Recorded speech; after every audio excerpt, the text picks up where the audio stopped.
Welcome back to Solace. Tonight's story is a small one, a quiet one, the kind of story that doesn't need very much to happen at all. Because sometimes the smallest things are the ones that carry us furthest into sleep. Before we begin, let's settle in together. Wherever you are lying right now, let your shoulders sink a little heavier into the mattress. Let your eyelids grow soft, even if they are already closed. Let your hands rest, open, unclenched. Take a slow breath in. 1, 2, 3, 4, and let it go slowly, the way a held breath finally softens into a sigh. One more, whenever you are ready, in and out. Good. Nothing else to do now. Just listen and drift. Elowen is lying in a field. She isn't sure how long she's been there. Long enough that the grass has grown warm beneath her. Long enough that the sky above her has gone from soft evening blue to a deep endless navy, scattered all over the stars. She isn't thinking about anything in particular. That's the nice thing about a field at night. It doesn't ask you to think about anything at all. Somewhere behind her, an owl calls once, and then settles into its own quiet. Elowen has always liked this particular field, at the edge of a town she visits sometimes, because the sky here feels closer than it does anywhere else.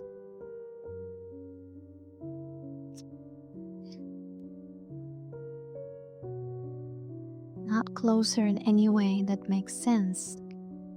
The stars are exactly as far as they've always been, but closer in feeling, as if on a night like this, you could simply reach out. So does she.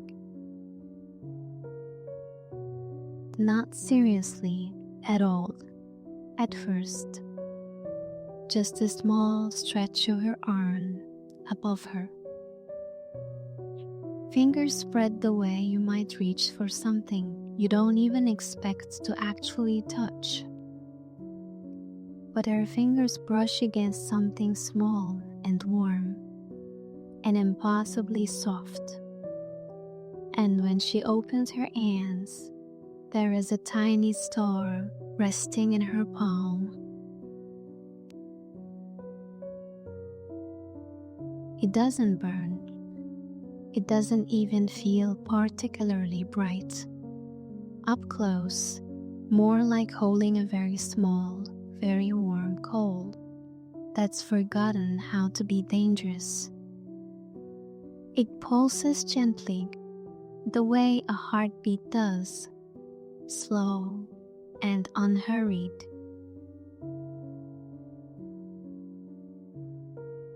Can you imagine that warmth resting in your own palm right now?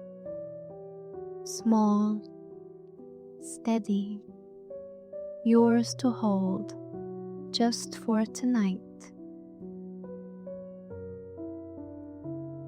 You're not supposed to do that, says a voice.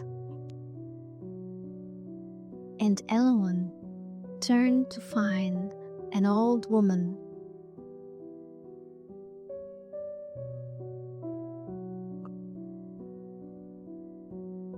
The old woman is sitting a little further off in the grass, wrapped in a shawl, the color of dusk, who Elowen is fairly certain was not there a moment ago. "Do what?" she says. "Borrow one." The woman nods at the star in Elowen's hand. "They don't usually let themselves be caught. You must have asked very quietly." Elowen looks down at the little star, still glowing soft and warm against her skin. "I didn't ask anything." "No," the woman agrees, settling deeper into the grass. "But your hands were open. That's usually enough."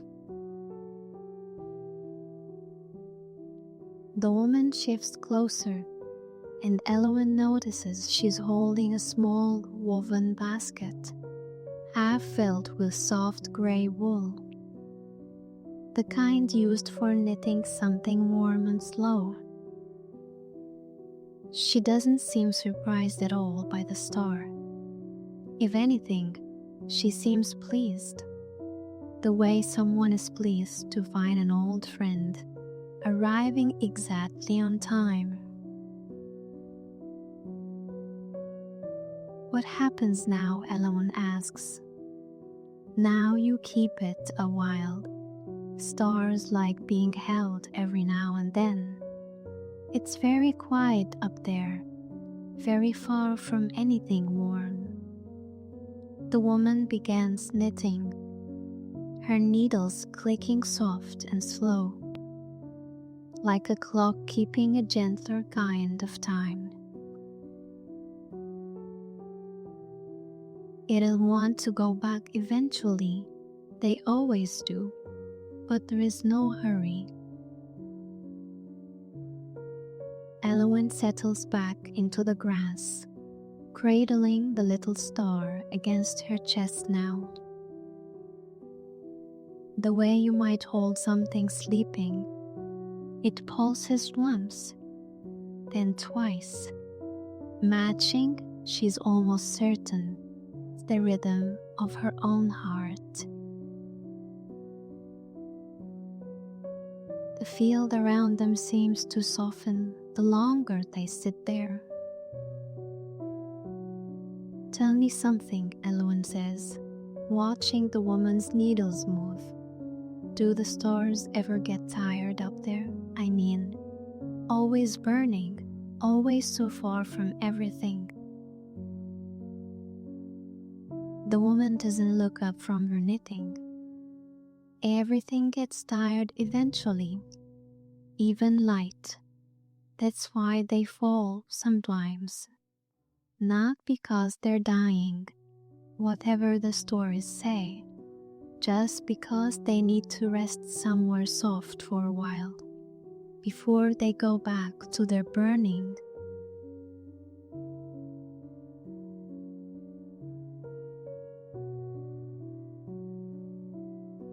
She glances at the star in Elowen's hands, glowing a little dimmer now, a little slower, the way anything glows when it's finally allowed to relax.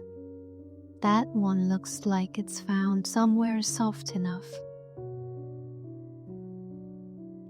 They sit together for a long while after, the woman knitting, Elowen holding her small borrowed star, the field around them growing quieter and quieter, as if the whole night were slowly exhaling. Your own body might be doing something similar right now, growing heavier, growing quieter, letting go of whatever it was holding on to today. Stars above them don't move. They never really do, not at a pace anyone could notice. But the whole sky seems to lean a little closer as the night deepens, as if it too is settling in to rest. Eventually, the little star in Elowen's palm begins to glow softer still, settling, sinking into a kind of sleepy stillness. "It's ready," the woman says gently, without needing to be told. Elowen lifts her hand, palm open toward the sky, and the little star lifts away from her, slowly, unhurried, drifting up into the dark, the way smoke drifts from a chimney on a still night.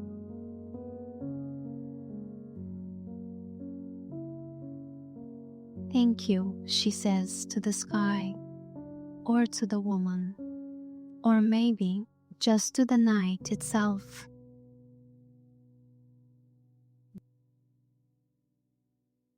Is folding her knitting now, the soft grey wool nearly finished, though Elowen never saw quite what it was becoming. "Time to rest," the woman says softly, and it isn't entirely clear anymore whether she means Elowen or the star or you.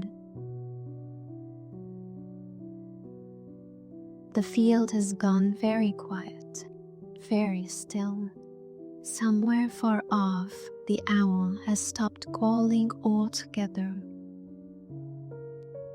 Settled wherever owls settle when a night has grown late enough. You don't need to follow Elowen any further tonight. She's exactly where she needs to be, lying in warm grass under a sky that's leaned in close enough to touch, however briefly.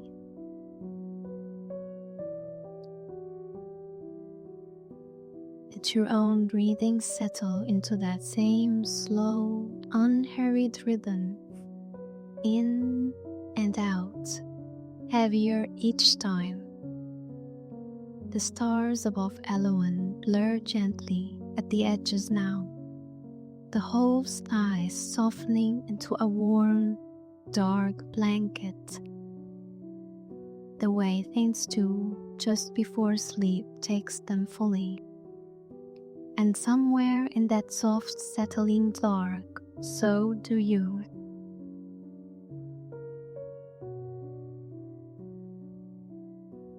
There's nowhere else you need to be tonight, nothing left to hold on to but the warmth of your own rest. Rest now. Good night.